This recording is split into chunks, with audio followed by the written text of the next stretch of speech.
اعوذ باللہ من الشیطان الرجیم۔ پناہ مانگتا ہوں میں اللہ کی شیطان مردود سے۔ بسم اللہ الرحمن الرحیم۔ شروع اللہ کے نام سے جو بڑا مہربان نہایت رحم والا ہے۔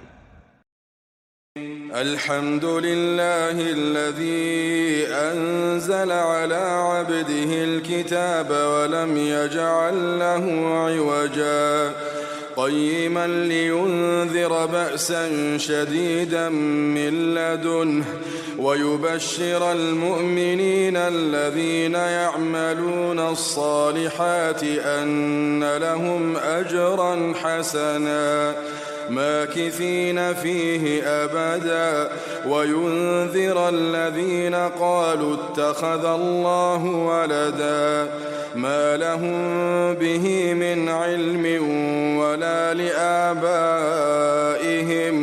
كبرت كلمة تخرج من أفواههم إن يقولون إلا كذبا فلعلك باخع نفسك على آثارهم إن لم يؤمنوا بهذا الحديث أسفا إنا جعلنا ما على الأرض زينة لها لنبلوهم أيهم أحسن عملا وإنا لجاعلون ما عليها صعيدا جرزا أم حسبت أن أصحاب الكهف والرقيم كانوا من آياتنا عجبا إذ أوى الفتية إلى الكهف فقالوا ربنا آتنا من لدنك رحمة وهيئ لنا من أمرنا رشدا فضربنا على آذانهم في الكهف سنين عددا ثم بعثناهم لنعلم أي الحزبين أحصى لما لبثوا أمدا۔ شروع اللہ کا نام لے کر جو بڑا مہربان نہایت رحم والا ہے۔ سب تعریف اللہ ہی کو ہے جس نے اپنے محبوب بندے محمد صلی اللہ علیہ وآلہ وسلم پر یہ کتاب نازل کی اور اس میں کسی طرح کی کجی اور پیچیدگی نہ رکھی بلکہ سیدھی اور سلیس اتاری تاکہ لوگوں کو عذاب سخت سے جو اس کی طرف سے آنے والا ہے ڈرائے اور مومنوں کو جو نیک عمل کرتے ہیں خوشخبری سنائے کہ ان کے لیے ان کے کاموں کا نیک بدلہ یعنی بہشت ہے جس میں وہ ہمیشہ رہیں گے، اور ان لوگوں کو بھی ڈرائے جو کہتے ہیں کہ اللہ نے کسی کو بیٹا بنا لیا ہے۔ ان کو اس بات کا کچھ بھی علم نہیں اور نہ ان کے باپ دادا ہی کو تھا۔ یہ بڑی سخت بات ہے جو ان کے منہ سے نکلتی ہے، اور کچھ شک نہیں کہ یہ جو کچھ کہتے ہیں محض جھوٹ ہے۔ اے پیغمبر، اگر یہ اس کلام پر ایمان نہ لائیں تو شاید تم ان کے پیچھے رنج کر کر کے اپنے تئیں ہلاک کر دو گے۔ جو چیز زمین پر ہے ہم نے اس کو زمین کے لیے زینت بنایا ہے تاکہ لوگوں کی آزمائش کریں کہ ان میں کون اچھے عمل کرنے والا ہے، اور جو چیز زمین پر ہے ہم اس کو نابود کر کے بنجر میدان کر دیں گے۔ کیا تم خیال کرتے ہو کہ غار اور لوح والے ہماری نشانیوں میں سے عجیب تھے؟ جب وہ نوجوان غار میں جا رہے تو کہنے لگے کہ اے ہمارے پروردگار، ہم پر اپنے ہاں سے رحمت نازل فرما اور ہمارے کام میں درستی کے سامان مہیا کر۔ تو ہم نے غار میں کئی سال تک ان کے کانوں پر نیند کا پردہ ڈالے رکھا، یعنی ان کو سلائے رکھا، پھر ان کو جگہ اٹھایا تاکہ معلوم کریں کہ جتنی مدت وہ غار میں رہے دونوں جماعتوں میں سے اس کی مقدار کس کو خوب یاد ہے۔ نحن نقص عليك نبأهم بالحق إنهم فتية آمنوا بربهم وزدناهم هدى وربطنا على قلوبهم إذ قاموا فقالوا ربنا رب السماوات والأرض لن ندعو من دونه إلها لقد قلنا إذا شططا هؤلاء قوم قوم اتخذوا من دونه آلهة لولا يأتون عليهم بسلطان بين فمن أظلم ممن افترى على الله كذبا وإذ اعتزلتموهم وما يعبدون إلا الله فأووا إلى الكهف ينشر لكم ربكم من رحمته ويهيئ لكم من أمركم مرفقا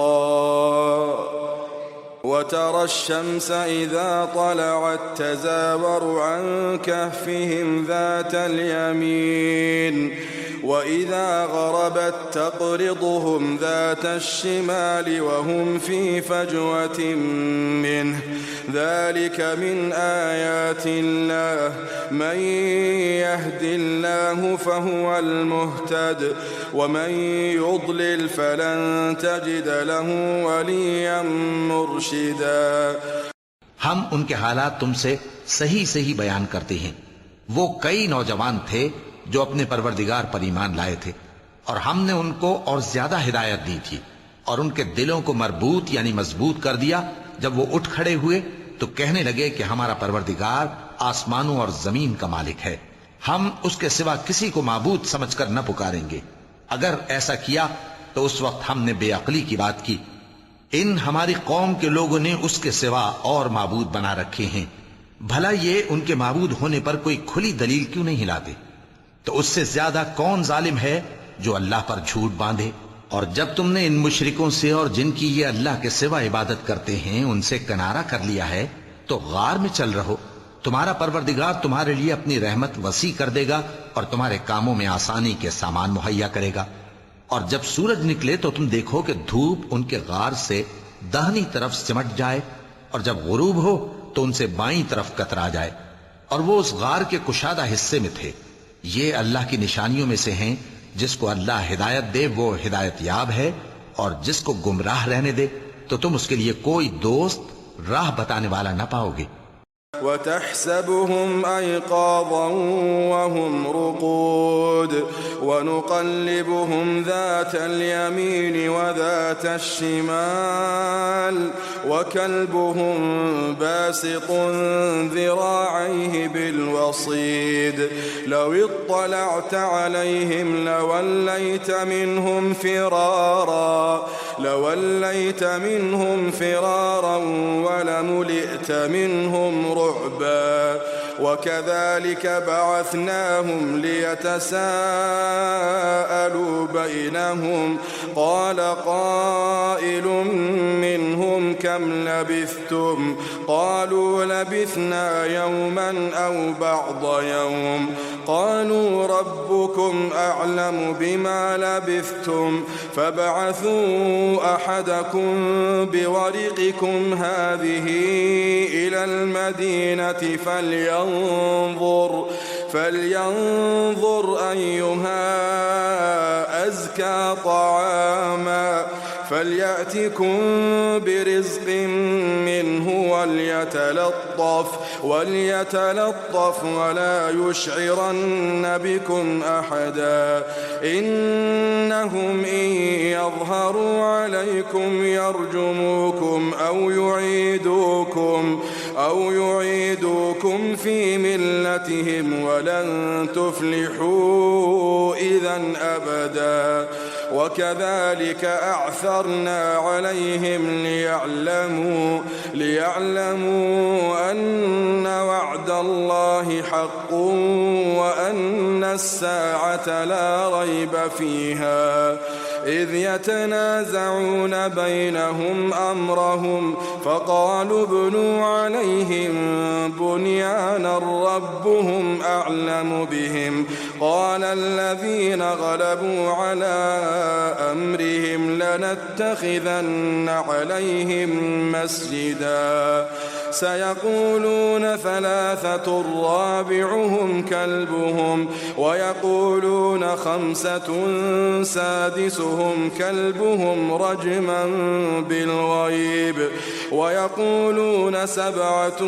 وثامنهم كلبهم قل ربي أعلم بعدتهم ما يعلمهم إلا قليل فلا تمار فيهم إلا مراء ظاهرا ولا تستفت فيهم منهم أحدا. اور تم ان کے متعلق خیال کرو کہ وہ جاگ رہے ہیں حالانکہ وہ سوتے ہیں، اور ہم ان کو دائیں اور بائیں کروٹ بدلاتے تھے، اور ان کا کتا چوکھٹ پر دونوں ہاتھ پھیلائے ہوئے تھا. اگر تم ان کو جھانک کر دیکھتے تو پیٹ پھیر کر بھاگ جاتے اور ان سے دہشت میں آ جاتے. اور اسی طرح ہم نے ان کو اٹھایا تاکہ آپس میں ایک دوسرے سے دریافت کریں. ایک کہنے والے نے کہا کہ تم یہاں کتنی مدت رہے؟ انہوں نے کہا کہ 1 دن یا اس سے بھی کم. انہوں نے کہا کہ جتنی مدت تم رہے ہو تمہارا پروردگار ہی اس کو خوب جانتا ہے. تو اپنے میں سے کسی کو یہ روپیہ دے کر شہر بھیجو، وہ دیکھے کہ نفیس کھانا کون سا ہے تو اس میں سے کھانا لے آئے، اور احتیاط سے آئے جائے اور تمہارا حال کسی کو نہ بتائے. اگر وہ تم پر دسترس پا لیں گے تو تمہیں سنسار کر دیں گے یا پھر اپنے مذہب میں داخل کر لیں گے، اور اس وقت تم کبھی فلاح نہیں پاؤ گے. اور اسی طرح ہم نے لوگوں کو ان کے حال سے خبردار کر دیا تاکہ وہ جانیں کہ اللہ کا وعدہ سچا ہے، اور یہ کہ قیامت جس کا وعدہ کیا جاتا ہے اس میں کچھ شک نہیں.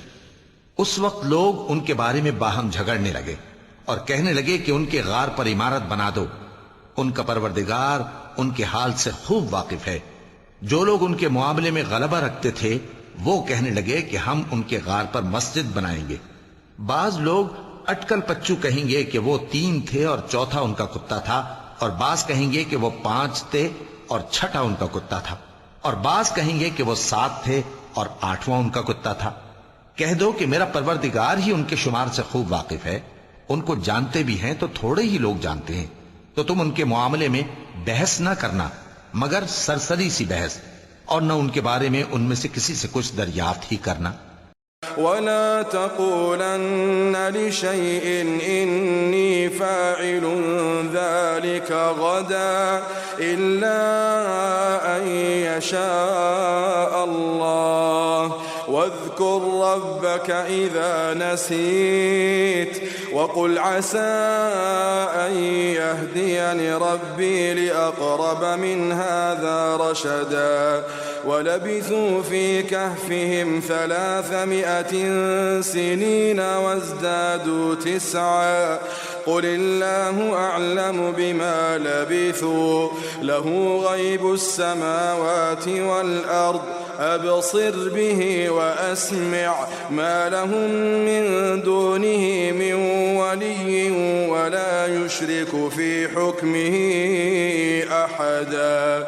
واتل ما أوحي إليك من كتاب ربك لا مبدل لكلماته ولن تجد من دونه ملتحدا.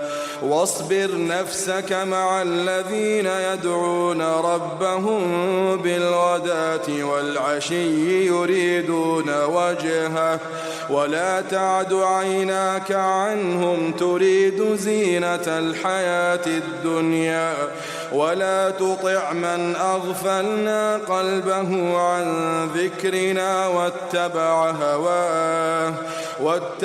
هواه وكان أمره فرطا. اور کسی کام کی نسبت نہ کہنا کہ میں اسے کل کر دوں گا مگر انشاءاللہ کہہ کر، یعنی اگر اللہ چاہے تو کر دوں گا.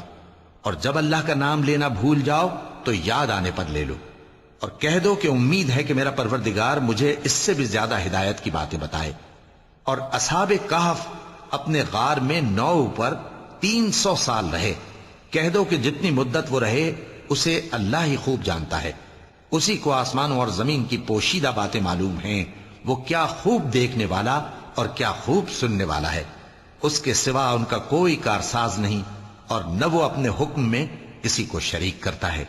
और अपने परवरदिगार की किताब को जो तुम्हारे पास भेजी जाती है पढ़ते रहा करो, उसकी बातों को कोई बदलने वाला नहीं और उसके सिवा तुम कहीं पनाह भी नहीं पाओगे। और जो लोग सुबह शाम अपने परवरदिगार को पुकारते और उसकी खुशनूदी के तालिब हैं, उनके साथ सब्र करते रहो और तुम्हारी निगाहें उनमें से गुजर कर और तरफ न दौड़े कि तुम दुनियावी जिंदगी की रौनकों के खास्तगार हो जाओ। और जिस शख्स के दिल को हमने अपनी याद से गाफिल कर दिया है और वो अपनी ख्वाहिश की पैरवी करता है और उसका काम हद से बढ़ गया है, उसका कहा न मानना। वक़ुलिल हक़्क़ु मिर रब्बिकुम फमन शाअ फलयुमिन वमन शाअ फलयकफुर इन्ना अअतदना लिज़्ज़ालिमीन नारा इन्ना अअतदना लिज़्ज़ालिमीन नारन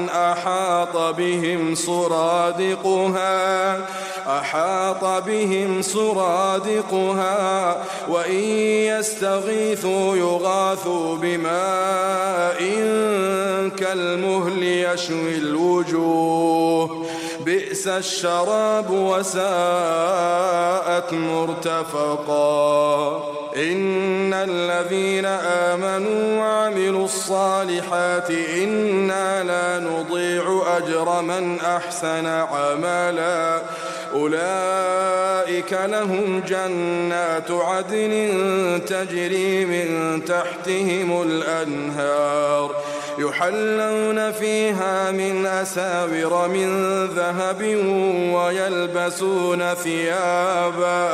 ويلبسون ثيابا خضرا من سندس واستبرق متكئين فيها على الأرائك نعم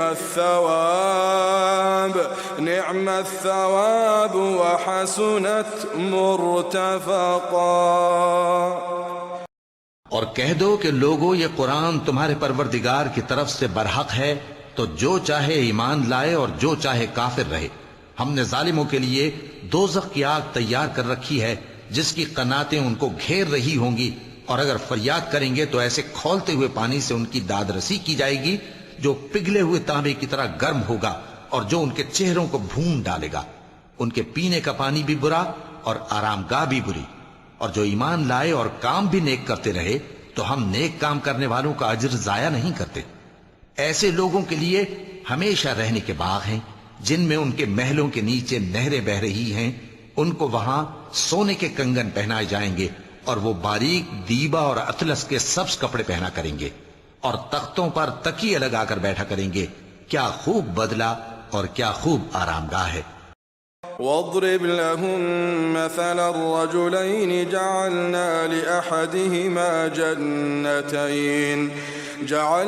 لأحدهما جنتين من أعناب وحففناهما بنخل وجعلنا بينهما زرعا كلتا الجنتين آتت أكلها ولم تظلم منه شيئا وفجرنا خلالهما نهرا وكان له ثمر فقال لصاحبه وهو يحاوره أنا أكثر منك مالا وأعز نفرا ودخل جنته وهو ظالم لنفسه قال ما أظن أن تبيد هذه أبدا وما أظن الساعة قائمة ولئن رددت إلى ربي لأجدن خيرا منها منقلبا قال له صاحبه وهو يحامره أكفرت بالذي خلقك من تراب ثم من نطفة ثم سواك رجلا لكن هو الله ربي ولا أشرك بربي أحدا ولولا إذ دخلت جنتك قلت ما شاء الله لا قوة إلا بالله إن ترني أنا أقل منك مالا وولدا فعسى ربي أن يؤتيني خيرا من جنتك ويرسل عليها حسبانا من السماء فتصبح صعيدا زلقا أو يصبح ماؤها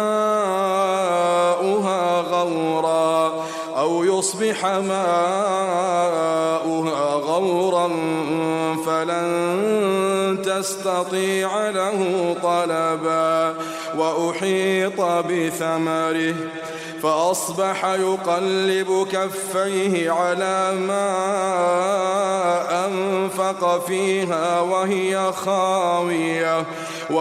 خاوية على عروشها ويقول يا ليتني لم أشرك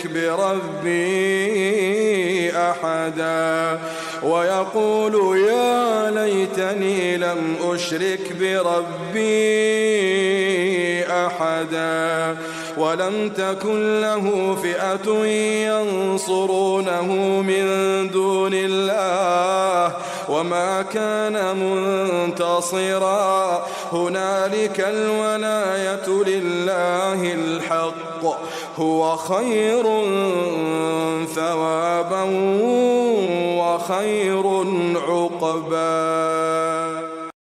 اور ان سے دو شخصوں کا حال بیان کرو جن میں سے ایک کو ہم نے انگور کے 2 باغ عنایت کیے تھے اور ان کے گردا گرد کھجوروں کے درخت لگا دیے تھے اور ان کے درمیان کھیتی پیدا کر دی تھی۔ دونوں باغ کثرت سے پھل لاتے اور اس کی پیداوار میں کسی طرح کی کمی نہ ہوتی اور دونوں میں ہم نے ایک نہر بھی جاری کر رکھی تھی اور اس طرح اس شخص کو ان کی پیداوار ملتی رہتی تھی۔ تو ایک دن جبکہ وہ اپنے دوست سے باتیں کر رہا تھا کہنے لگا کہ میں تم سے مال و دولت میں بھی زیادہ ہوں اور جتھے اور جماعت کے لحاظ سے بھی زیادہ عزت والا ہوں، اور ایسی شیخیوں سے اپنے حق میں ظلم کرتا ہوا اپنے باغ میں داخل ہوا۔ کہنے لگا کہ میں نہیں خیال کرتا کہ یہ باغ کبھی تباہ ہو اور نہ خیال کرتا ہوں کہ قیامت برپا ہو، اور اگر میں اپنے پروردگار کی طرف لوٹایا بھی جاؤں تو وہاں ضرور اس سے اچھی جگہ پاؤں گا۔ تو اس کا دوست جو اس سے گفتگو کر رہا تھا کہنے لگا کہ کیا تم اس ذات سے کفر کرتے ہو جس نے تم کو مٹی سے پیدا کیا، پھر نطفے سے، پھر تمہیں پورا آدمی بنایا؟ مگر میں تو یہ کہتا ہوں کہ اللہ ہی میرا پروردگار ہے اور میں اپنے پروردگار کے ساتھ کسی کو شریک نہیں کرتا۔ اور جب تم اپنے باغ میں داخل ہوئے تو تم نے ماشاء اللہ لا قوت الا باللہ کیوں نہ کہا؟ اگر تم مجھے مال و اولاد میں اپنے سے کمتر دیکھتے ہو تو عجب نہیں کہ میرا پروردگار مجھے تمہارے باغ سے بہتر عطا فرمائے اور تمہارے اس باغ پر آسمان سے آفت بھیج دے تو وہ صاف میدان ہو جائے، یا اس باغ کی نہر کا پانی گہرائی میں اتر جائے تو پھر تم اسے تلاش نہ کر سکو، اور اس کے میووں کو عذاب نے آ گھیرا اور وہ اپنی چھتریوں پر گر کر رہ گیا، تو جو مال اس نے اس پر خرچ کیا تھا اس پر حسرت سے ہاتھ ملنے لگا اور کہنے لگا کہ کاش میں اپنے پروردگار کے ساتھ کسی کو شریک نہ بناتا۔ اس وقت اللہ کے سوا کوئی جماعت اس کی مددگار نہ ہوئی اور نہ وہ بدلہ لے سکا۔ یہاں سے ثابت ہوا کہ حکومت سب اللہ کی ہے، جو معبود برحق ہے وہی بہترین ثواب عطا کرنے والا اور بہترین انجام لانے والا ہے۔ واضرب لهم مثل الحياة الدنيا كماء أنزلناه من السماء فاختلط به نبات الأرض فأصبح هشيما تذروه الرياح وكان الله على كل شيء مقتدرا. المال والبنون زينة الحياة الدنيا، والباقيات الصالحات خير عند ربك ثوابا وخير أملا. ويوم نسير الجبال وترى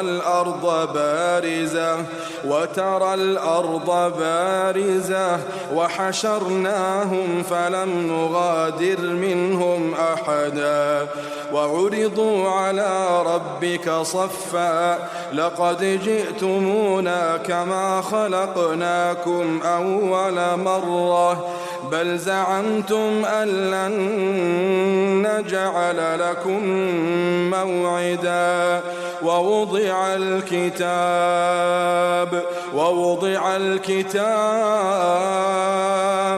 فترى المجرمين مشفقين مما فيه ويقولون يا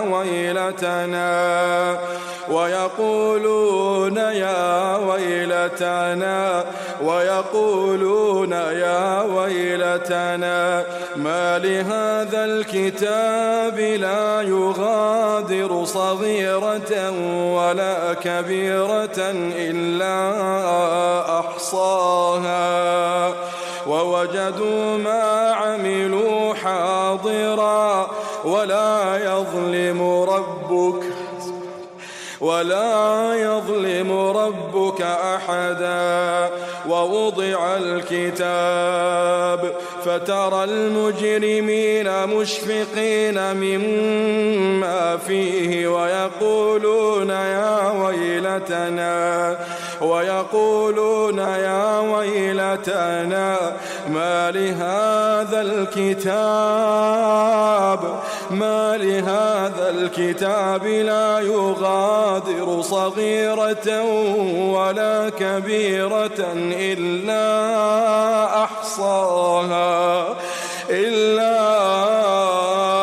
أحصاها ووجدوا ما عملوا حاضرا ولا يظلم ربك أحدا.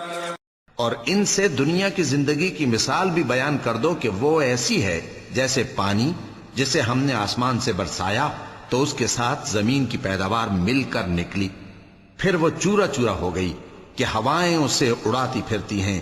और अल्लाह तो हर चीज पर कुदरत रखता है। माल और बेटे तो दुनिया की जिंदगी की रौनक व जीनत हैं, और नेकियां जो बाकी रहने वाली हैं वो सवाब के लिहाज से तुम्हारे परवरदिगार के यहाँ बहुत अच्छी और उम्मीद के लिहाज से बहुत बेहतर हैं। और जिस दिन हम पहाड़ों को चलाएंगे और तुम जमीन को साफ मैदान देखोगे और इन लोगों को हम जमा कर लेंगे तो इनमें से किसी को भी नहीं छोड़ेंगे, और सब तुम्हारे परवरदिगार के सामने सफ बांध कर लाए जाएंगे। तो हम इनसे कहेंगे कि जिस तरह हमने तुमको पहली बार पैदा किया था उसी तरह आज तुम हमारे सामने आए, लेकिन तुमने तो ये ख्याल कर रखा था कि हमने तुम्हारे लिए क़यामत का कोई वक्त मुकर्रर ही नहीं किया।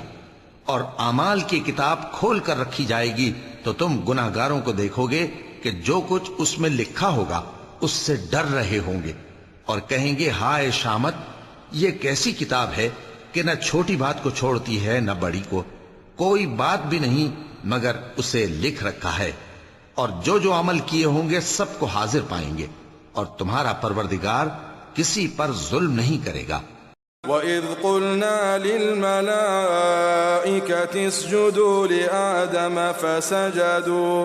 فسجدوا إلا إبليس كان من الجن ففسق عن أمر ربه أفتتخذونه وذريته أولياء من دوني وهم لكم عدو بئس للظالمين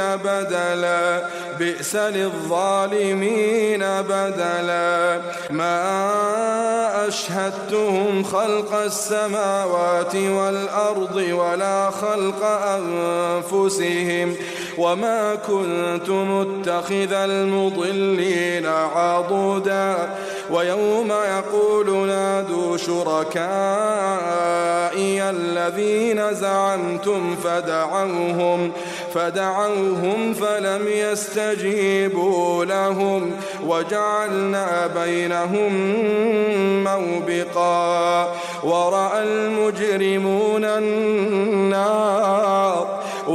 المجرمون النار فظنوا أنهم مواقعوها ولم يجدوا عنها مصرفا.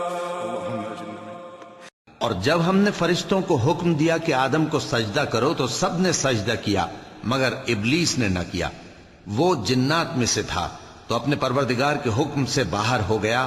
کیا تم اس کو اور اس کی اولاد کو میرے سوا دوست بناتے ہو حالانکہ وہ تمہارے دشمن ہیں.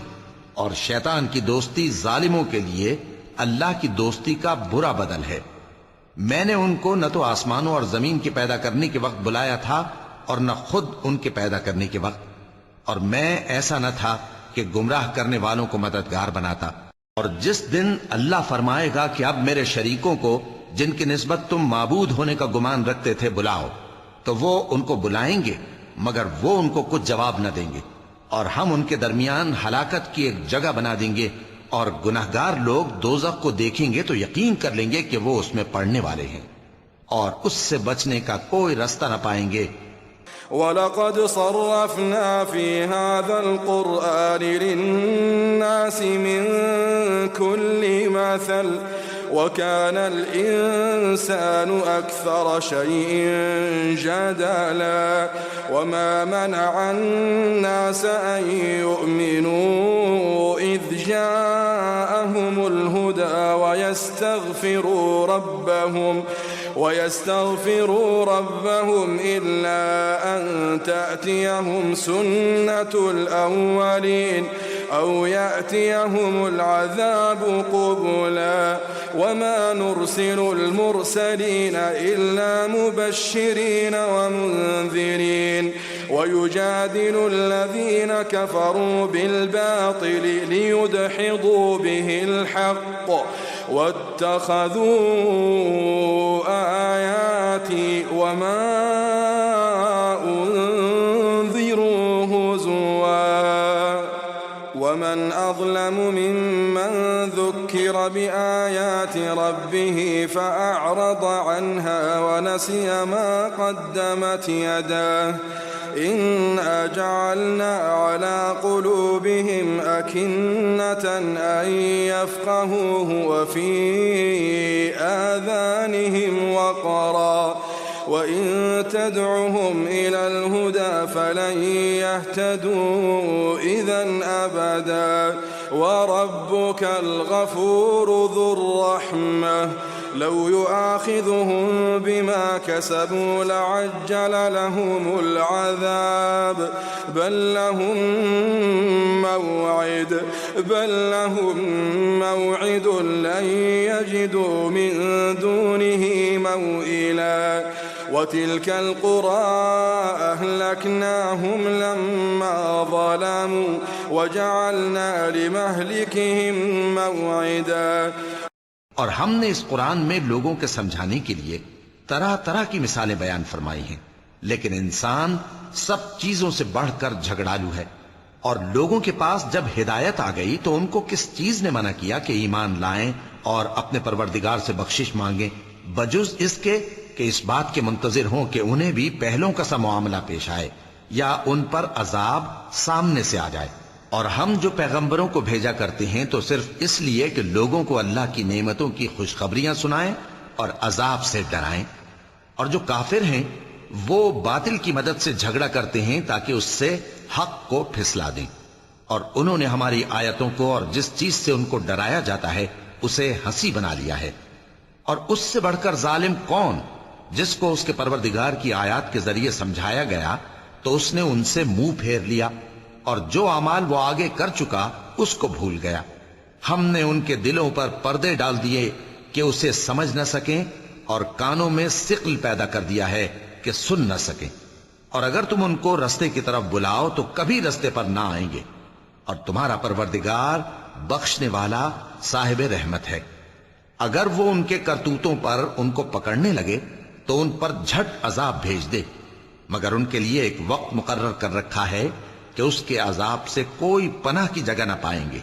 और ये बस्तियां जो वीरान पड़ी हैं, जब इन्होंने कुफ्र करके जुल्म किया तो हमने इनको तबाह कर दिया और इनकी तबाही के लिए एक वक्त मुकर्रर कर दिया था।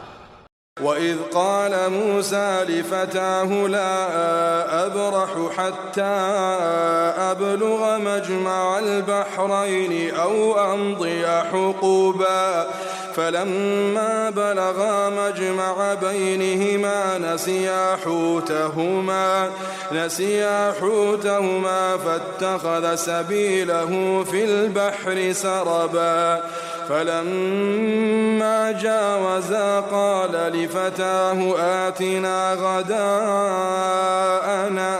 لقد لقينا من سفرنا هذا نصبا قال أرأيت إذ أوينا إلى الصخرة فإني نسيت الحوت وما أنسانيه إلا الشيطان أن أذكره واتخذ سبيله في البحر عجبا قال ذلك ما كنا نبغ فارتدا على آثارهما قصصا فوجدا عبدا من عبادنا آتيناه رحمة من عندنا وعلمناه من لدنا علما قال له موسى هل أتبعك على أن تعلمني مما علمت رشدا قال إنك لن تستطيع معي صبرا وكيف تصبر على ما لم تحط به خبرا قال ستجدني إن شاء الله صابرا ولا أعصي لك أمرا قال فإن اتبعتني فلا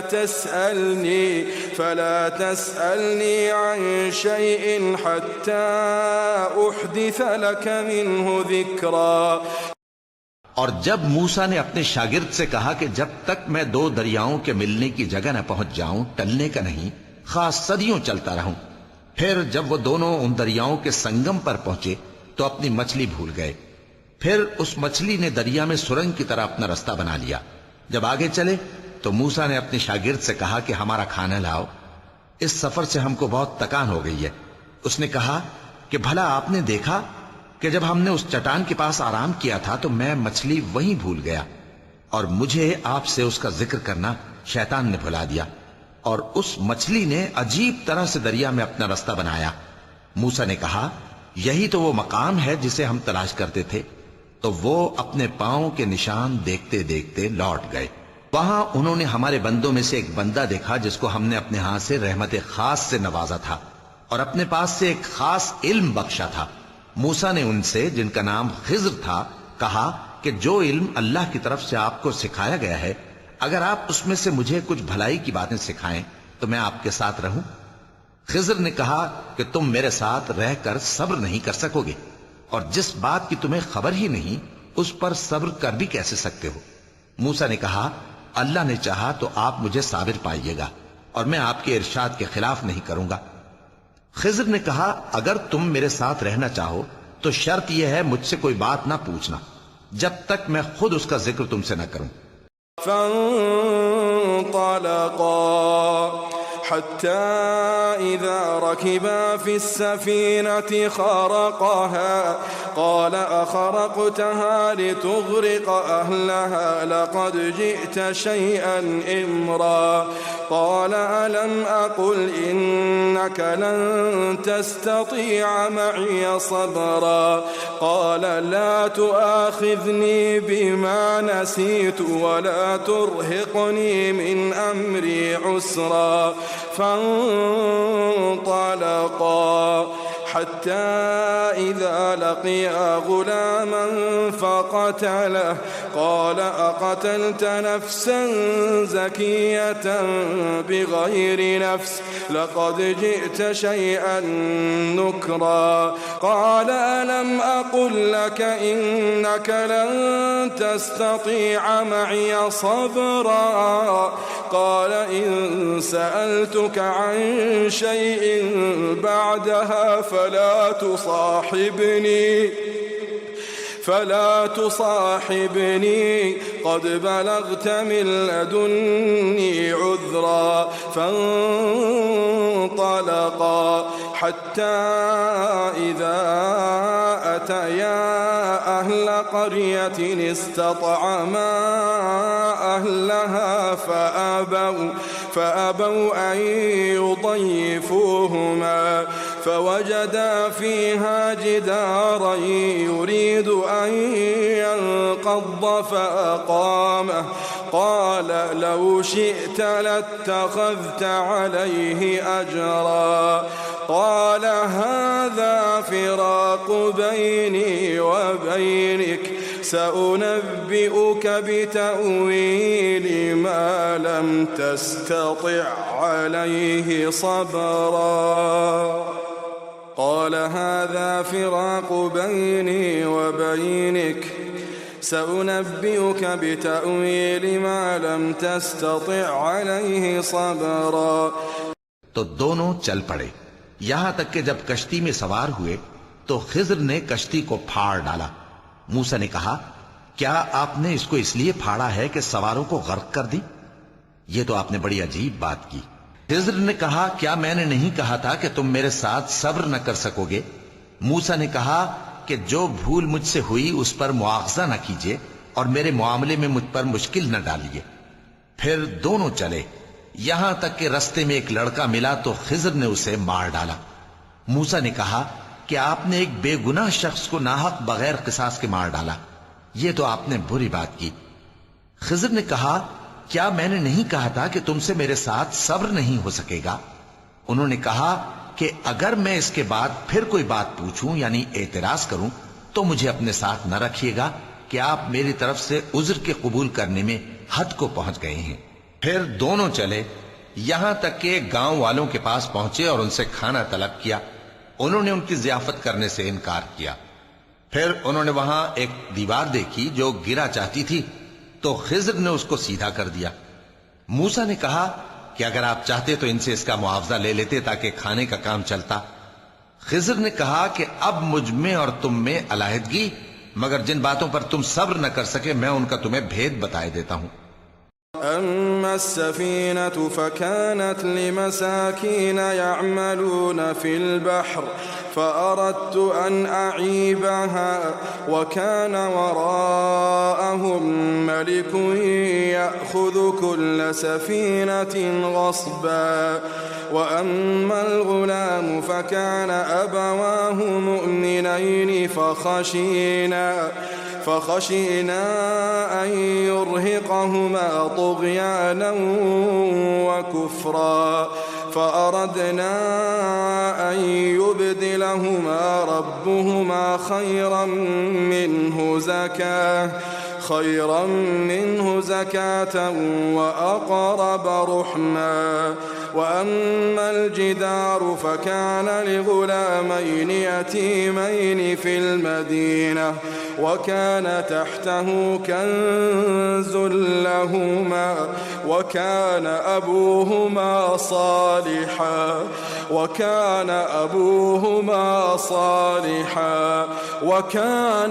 أبوهما صالحا فأراد ربك أن يبلغا أشدهما ويستخرجا كنزهما رحمة من ربك وما فعلته عن أمري ذلك تأويل ما لم تسطع عليه صبرا। कि वो जो कश्ती थी गरीब लोगों की थी जो दरिया में मेहनत करके यानी कश्तियां चलाकर गुजारा करते थे, और उनके सामने की तरफ एक बादशाह था जो हर अच्छी कश्ती को जबरदस्ती छीन लेता था। तो मैंने चाहा कि उसे ऐबदार कर दूं ताकि वो उसे गस्ब न कर सके।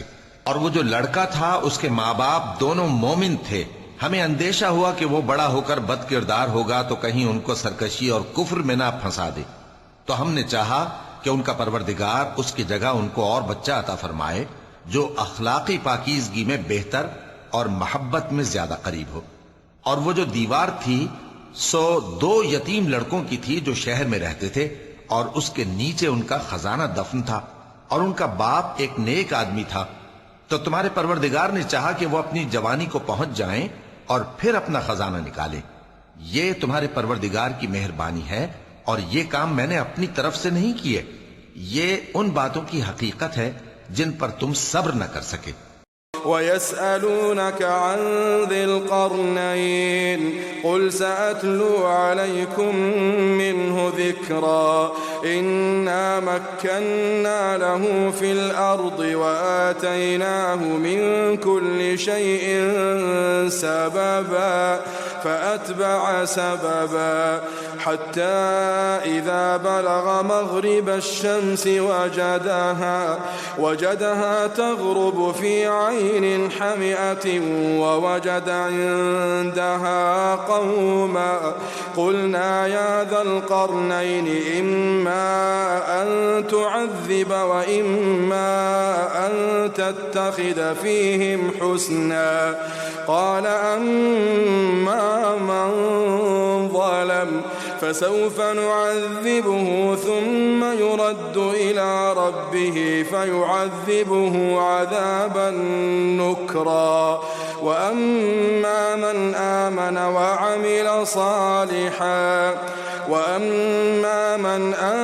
وعمل صالحا فله جزاء الحسنى وسنقول له من أمرنا يسرا। और तुमसे जुल्करनैन के बारे में दरियाफ्त करते हैं, कह दो कि मैं उसका किसी कदर हाल तुम्हें पढ़कर सुनाता हूं। हमने उसको जमीन में बड़ा इक्तिदार दिया था और हर तरह का सामान उसको अता किया था। तो उसने एक सफर का सामान किया, यहां तक कि जब सूरज के गुरूब होने की जगह पहुंचा तो उसे ऐसा पाया कि एक कीचड़ वाले चश्मे में डूब रहा है, और उस चश्मे के पास एक कौम देखी। हमने कहा, जुल्करनैन, तुम इनको खा तकलीफ दो खा इनके बारे में भलाई इख्तियार करो, दोनों बातों की तुमको कुदरत है। जुल्करनैन ने कहा कि जो कुफ्र बदकिरदारी से जुल्म करेगा उसे हम सजा देंगे, फिर वो अपने परवरदिगार की तरफ लौटाया जाएगा तो वो भी उसे बड़ा अजाब देगा, और जो ईमान लाएगा और अमल नेक करेगा उसके लिए बहुत अच्छा बदला है, और हम अपने मुआमले में उससे नर्म बात कहेंगे। ثم أتبع سببا حتى إذا بلغ مطلع الشمس وجدها تطلع على قوم لم نجعل لهم من دونها سترا كذلك وقد أحطنا بما لديه خبرا ثم أتبع سببا حتى إذا بلغ بين السدين وجد من دونهما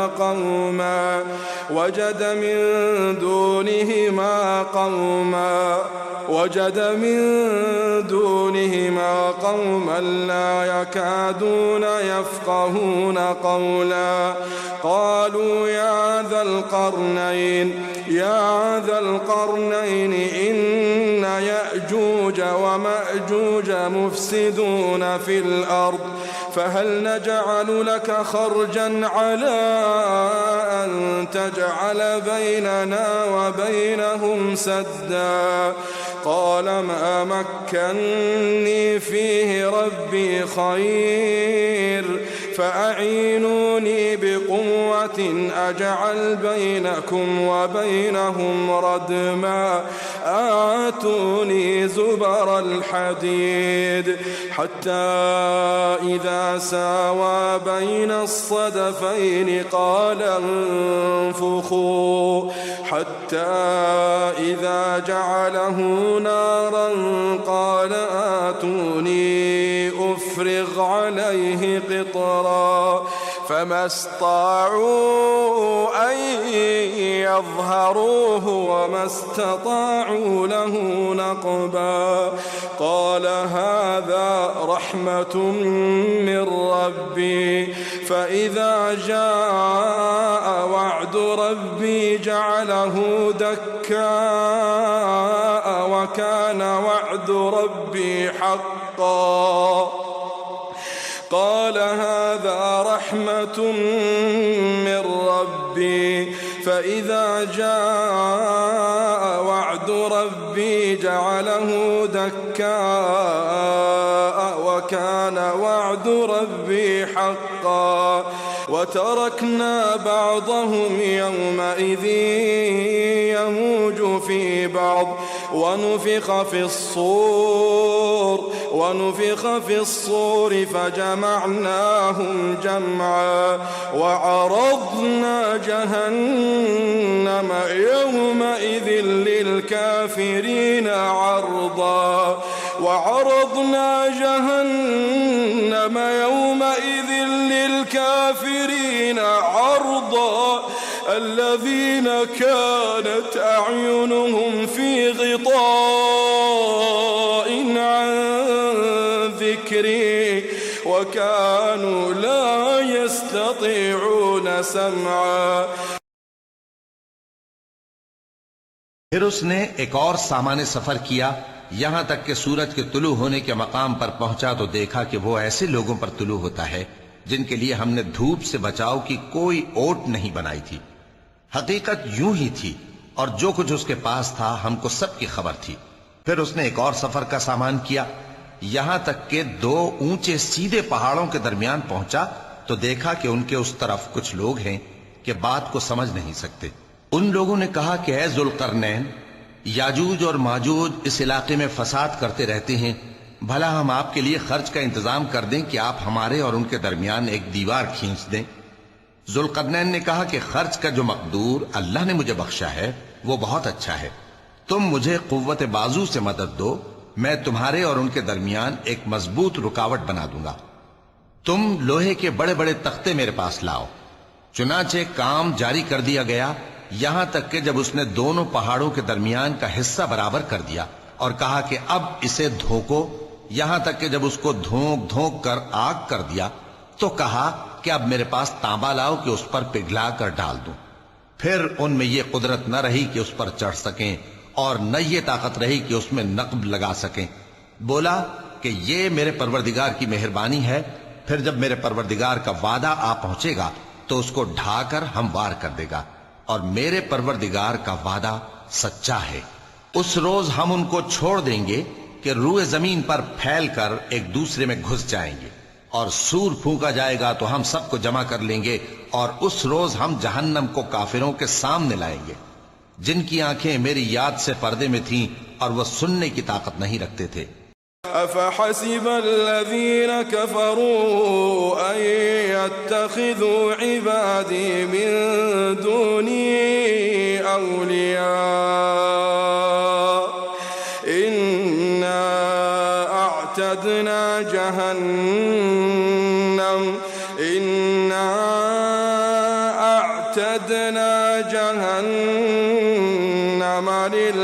للكافرين نزلا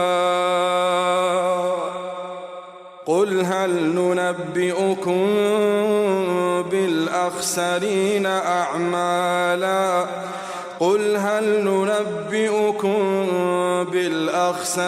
أعمالا الذين ضل سعيهم في الحياة الدنيا وهم يحسبون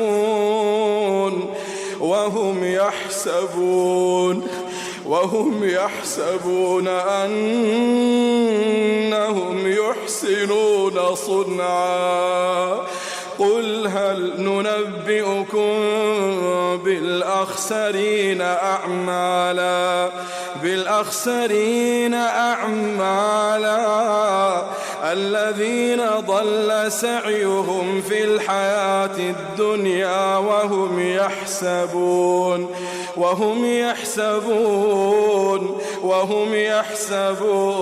أنهم يحسنون صنعا أولئك الذين كفروا بآيات ربهم ولقائه فحبطت أعمالهم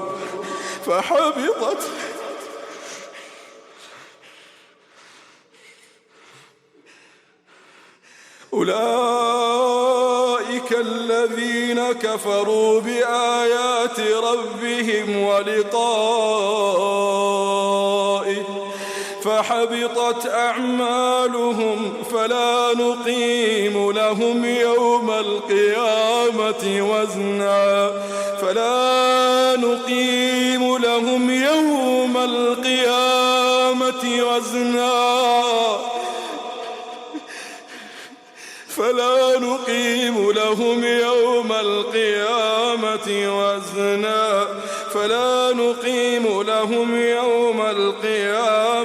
وزنا ذلك جزاؤهم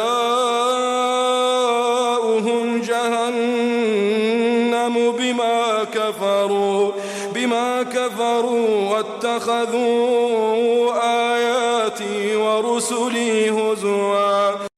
अब क्या काफिर ये ख्याल करते हैं कि वो मेरे बंदों को मेरे सिवा अपना कारसाज बनाएंगे तो मैं खफा नहीं होऊंगा?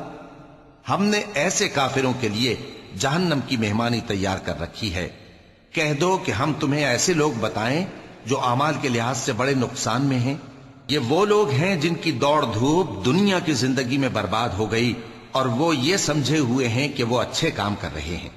ये वो लोग हैं जिन्होंने अपने परवरदिगार की आयतों को न माना और उसके सामने जाने से इनकार किया, तो उनके आमाल जाया हो गए। सो हम क़यामत के दिन उनके लिए कुछ भी वजन कायम नहीं करेंगे।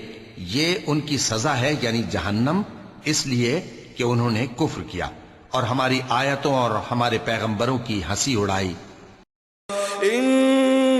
इन्नल्लज़ीना आमनू व अमिलुस्सालिहाति कानत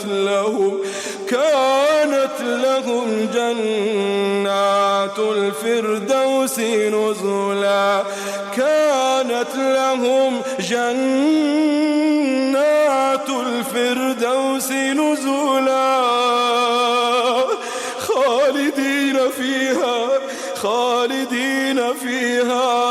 خالدين فيها لا يبغون عنها حولا اللهم إنا نسألك الجنة إن الذين آمنوا وعملوا الصالحات كانت لهم جنات الفردوس نزلا خالدين فيها لا يبغون عنها حولا قل لو كان البحر مدادا لكلمات ربي لنفد البحر قبل أن تنفد كلمات ربي لنفد البحر قبل أن تنفد كلمات ربي ولو جئنا بمثله مددا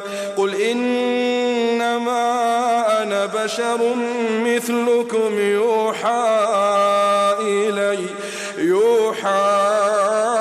إلي أنما إلهكم إله واحد فمن كان يرجو لقاء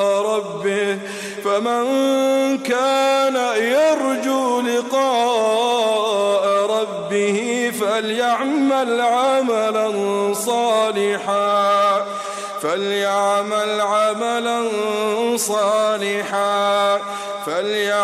عملا صالحا ولا يشرك بعبادة ربه أحدا।